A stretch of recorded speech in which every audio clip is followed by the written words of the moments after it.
Hello my dear friends, welcome to my YouTube channel. आज हम पढ़ेंगे इंडियन पॉलिटी के अंदर जो फंडामेंटल राइट्स मेंशन है उनके बारे में। जो इंडियन कॉन्स्टिट्यूशन है अपने सिटीजन्स को जो फंडामेंटल राइट्स, जो मौलिक अधिकार दिए हैं उनके बारे में। ये कॉन्स्टिट्यूशन के पार्ट 3 के अंदर मेंशन है और आर्टिकल 12 to 35 के अंदर है। जो आर्टिकल 12 and 13 है वो ज़्यादा इंपॉर्टेंट नहीं है, उनको आप स्किप भी कर सकते हैं। जो आर्टिकल 12 है उसके अंदर स्टेट की डेफिनेशन दे रखी है and article 13 laws in consist of fundamental rights है, बट ये दोनों इंपॉर्टेंट नहीं है। जो मेन है वो आगे के 6 फंडामेंटल राइट्स है जिनके बारे में हम पढ़ेंगे। The first is right to equality. Right to equality जो है वो आर्टिकल 14 to 18 के अंदर दिया हुआ है। आर्टिकल 14 के अंदर है equality before law and equal protection of law, यानी कि कानून की नज़रों में जितने भी सिटीजन्स हैं वो सब इक्वल है, किसी के साथ डिस्क्रिमिनेशन नहीं होगा, all are equal. And article 15 के अंदर दिया हुआ है prohibition of discrimination on the basis of religion, caste, gender and place of birth, यानी कि किसी भी व्यक्ति के साथ, सिटीजन के साथ डिस्क्रिमिनेशन नहीं होगा on the basis of religion, धर्म के आधार पर, कास्ट के आधार पर, जेंडर के आधार पर या फिर जन्म स्थान के आधार पर। Next is article number 16। Article number 16 के अंदर क्या मेंशन है कि equality of opportunity in matters of public employment, यानी कि जितनी भी अपॉर्चुनिटीज होती है जैसे जॉब की, पब्लिक एम्प्लॉयमेंट की, तो उसके अंदर जितने भी पर्सन है वो इक्वली होंगे, यानी कि कोई भी किसी भी जॉब के लिए अप्लाई कर सकता है। आर्टिकल 17 के अंदर दिया हुआ है एबोलिशन ऑफ अनटचेबिलिटी। अनटचेबिलिटी क्या होता है? छुआछूत, यानी पहले जैसे होता था कि ये जो है नीची जाति का व्यक्ति है, ये हमारे घर में नहीं आ सकता, हमारे बर्तनों को नहीं छू सकता। आर्टिकल 17 जो है वो इस प्रकार की जो थिंकिंग होती है उसको एबोलिश करता है, अनटचेबिलिटी को समाप्त करता है। आर्टिकल 18 के अंदर एबोलिशन ऑफ टाइटल्स।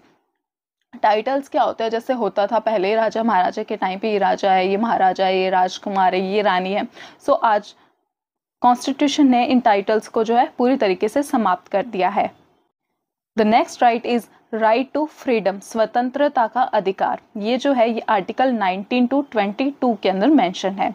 आर्टिकल 19 के अंदर दिया हुआ है freedom of speech and expression, यानी आपको ये राइट है, ये राइट कॉन्स्टिट्यूशन ने दिया है कि आप कुछ भी बोल सकते हो, आप कुछ भी एक्सप्रेस कर सकते हो। The next article is article 20 क्या कहता है? Protection in respect of conviction of offences. इसके अंडर क्या होता है? यदि किसी पर्सन ने, किसी सिटीजन ने कोई भी क्राइम किया, जैसे चोरी की है, किसी का मर्डर किया है, एट द टाइम, यानी एक्यूरेट उस टाइम पे जो सज़ा होगी कॉन्स्टिट्यूशन के अंदर उसके क्राइम की, तो उसको वो ही सज़ा मिलेगी। यानी अगर उस सज़ा की सुनवाई चाहे 3 साल बाद हो, 4 साल बाद हो, उसकी सज़ा में चाहे कॉन्स्टिट्यूशन के अंदर कुछ चेंजेस आए हो, बट उसको वो ही सज़ा मिलेगी जो कॉन्स्टिट्यूशन में उस समय, जिस समय उसने क्राइम किया था, उस टाइम पे मेंशन थी। The next article is article number 21 क्या कहता है? Protection of life and personal liberty, यानी कि कोई भी व्यक्ति अपने जीवन की, खुद की रक्षा के लिए, पर्सनल लिबर्टी के लिए कुछ भी कर सकता है, ये उसे कॉन्स्टिट्यूशन ने राइट दिया है। The next article 22। आर्टिकल 22 क्या कहता है? Protection against arrest. यदि किसी व्यक्ति ने कोई गलत काम किया है, क्राइम किया है, उसके पास ये राइट रहता है कि वो खुद की रक्षा कर सके, वो खुद के डिफेंस में कुछ बोल सके कि उसने ऐसा क्यों किया है, और उसके पास ये भी राइट रहता है कि वो लॉयर को कर सके, हायर कर सके लॉयर को, जो कि उसे कोर्ट में जो है प्रोटेक्ट कर सके। The next right is right against exploitation. ये आर्टिकल 23 और 24 के अंदर मेंशन्ड है। आर्टिकल 23 क्या कहता है? Prohibits trafficking in human beings and forced labour. Prohibits trafficking. Trafficking क्या होता है? जो मानव व्यापार है उस वो नहीं कर सकते इंडिया के अंदर, जो सिटीजन्स हैं वो मानव व्यापार नहीं कर सकते, ये टोटली बैन है। एंड फोर्स लेबर भी नहीं करवा सकते। फोर्स लेबर यानी कि बिना पैसे दिए किसी से काम करवाना, उसे फोर्स लेबर कहते हैं। ये टोटली बैन है इंडिया के अंदर, कॉन्स्टिट्यूशन के खिलाफ है। Next is article 24। आर्टिकल 24 क्या कहता है? Prohibition of employment of children in factories, यानी जो चिल्ड्रन है, यानी 18 से कम की एज के जो भी चिल्ड्रन है वो फैक्ट्रीज के अंदर काम नहीं कर सकते, ये टोटली बैन है, ये प्रोहिबिट है। The next right is right to freedom of religion, यानी धार्मिक स्वतंत्रता का अधिकार। ये आर्टिकल 25 से 28 के अंदर मेंशन है। आर्टिकल 25 क्या कहता है? Freedom of free practice and propagation of religion, यानी यदि आप किसी भी, चाहे किसी भी धर्म से बिलोंग करते हो, चाहे आप हिंदू हो, मुस्लिम हो। जैसे हिंदू जो होते हैं वो अपनी पूजा पाठ करते हैं, मुस्लिम जो है नमाज पढ़ते हैं। आप फ्री हो अपनी प्रैक्टिस करने के लिए, आप जिस भी धर्म की आप उसकी पूजा पाठ कर सकते हैं, प्रैक्टिस कर सकते हैं। नेक्स्ट आर्टिकल 26 क्या कहता है? Freedom to manage religious affairs. So इसका मीनिंग होता है कि जैसे आप हिंदू हो तो आप पूजा पाठ करवाना चाहते हो अपने घर में, आप कथा का आयोजन करवाना चाहते हो, सो आप करवा सकते हो, आप फ्री हो। इसकी आपको कॉन्स्टिट्यूशन जो है परमिशन देता है। Next article is article 27, freedom from payment of taxes for promotion of any religion. यानी आप किसी भी रिलीजन से, धर्म से बिलोंग करते हो, सो आपको जैसे उस धर्म के प्रमोशन के लिए किसी भी प्रकार का टैक्स पे करने की ज़रूरत नहीं है। तो नेक्स्ट आर्टिकल 28। आर्टिकल 28 क्या कहता है? Freedom from attending any religious instructions worship in certain educational institutions. यानी जितनी भी एजुकेशनल इंस्टीट्यूशंस होगी, जैसे स्कूल कॉलेजेस स्टेट के अंडर में, सो वहाँ पर किसी भी प्रकार के जो धार्मिक रिलीजन से रिलेटेड जो इंस्ट्रक्शंस होते हैं वो नहीं दिए जाएंगे। यानी किसी भी धर्म को ऊंचा, किसी धर्म को नीचा ऐसा नहीं बताया जाएगा। All religions are equal. वहाँ पर किसी भी प्रकार के जो धार्मिक जो पढ़ाई होती है, इंस्ट्रक्शंस होते हैं, वो नहीं दिए जाएंगे किसी भी एजुकेशनल इंस्टीट्यूशंस के अंदर जो कि स्टेट के अंडर है। Next right is cultural and educational right, यानी सांस्कृतिक और शैक्षिक अधिकार। ये आर्टिकल 29 और 30 के अंडर आता है। आर्टिकल 29 क्या कहता है? Protection of interest of minorities.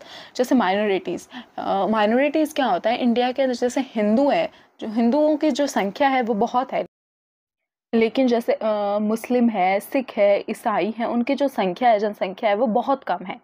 सो जो माइनॉरिटीज़ है उनके पास ये राइट है कि वो अपने जो रिलीजन है, लिंग्विस्टिक है, उसको वो प्रोटेक्ट कर सकें। तो नेक्स्ट इज आर्टिकल 30। आर्टिकल 30 क्या कहता है? Right of minorities to establish and administer educational institution.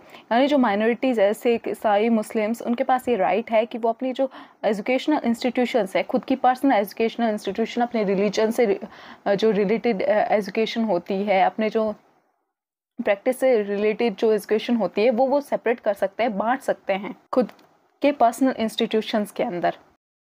तो नेक्स्ट इज आर्टिकल 32। आर्टिकल 32 क्या कहता है? Right to constitutional remedies.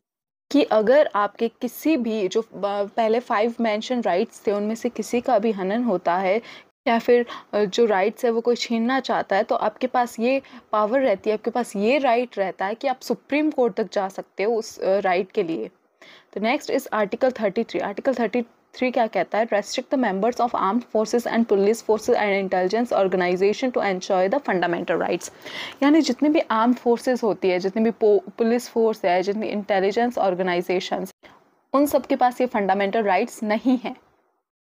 क्यों नहीं है? बिकॉज जैसे हम एग्जांपल लेते हैं, जैसे राइट ऑफ स्पीच है, फ्रीडम ऑफ स्पीच है, sorry. So freedom of speech में क्या होता है? हम कुछ भी बोल सकते हैं, लेकिन अगर जो आर्म फोर्सेस है उनके पास ये राइट रहेगा कि वो कुछ भी बोले, तो उनके जो सीक्रेट जो मिशंस होते हैं, जो सीक्रेट चीज़ें होती है, प्राइवेट चीज़ें होती है, वो तो किसी के सामने भी वो रिवील कर सकते हैं, दुश्मनों के सामने रिवील कर सकते हैं। सो आर्म फोर्सेस के पास, पुलिस फोर्स के पास, इंटेलिजेंट ऑर्गेनाइजेशंस के पास ये सब राइट्स जो है वो नहीं होते। Next is article number 34। Article number 34 क्या कहता है? Restrictions on fundamental rights when martial law is in force in any area.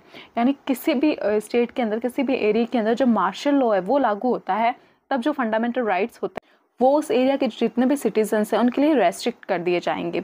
So martial law क्या होता है कि जैसे कोई भी वार का टाइम है, किसी भी स्टेट के अंदर कोई लड़ाई चल रही है, एपिडेमिक्स है, सो वहाँ पर जो पुलिस फोर्स है उसकी जगह पे जो आर्मी फोर्सेस है उसको लगा दिया जाता है। सो उस टाइम पे जो जितने भी फंडामेंटल राइट्स है सिटीजन्स के, उन पर रेस्ट्रिक्शंस लग जाते हैं। सो ये थे हमारे 6 फंडामेंटल राइट्स जो कि हमारे कॉन्स्टिट्यूशन ने हमें दिए हैं, जिनको हमने बहुत ही ईजी वे में पढ़ा है। Thanks for watching this video.